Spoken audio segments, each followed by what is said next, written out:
الرحمن الرحيم. معكم الأستاذة زيتونة توتون، أستاذة التطور الابتدائي في اللغة الفرنسية بولاية غلزان،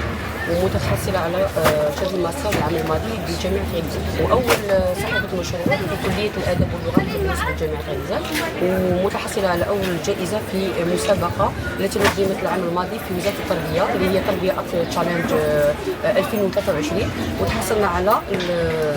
الجائزة الأولى بالنسبة للمشروع المبتكر. هو عبارة عن قاموس تريلينغال، هو عبارة عن قاموس بثلاث لغات موجه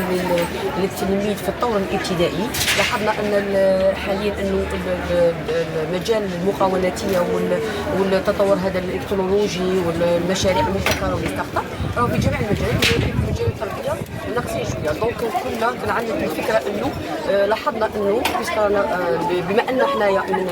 القسم معناتها من الميدان، لاحظنا أن التلميذ الجزائري عنده خط في بعض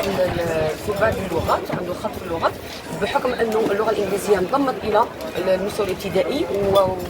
وحتى المستوى الابتدائي المدرسة الجزائرية توفر لها اللوحة الإلكترونية،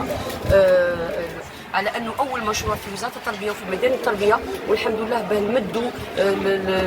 المسار اللي مشينا فيه والايجابيات لهذا المشروع، باه للطلبه يكون مثال حي على المشاريع المبتكره اللي ممكن نقوموا بها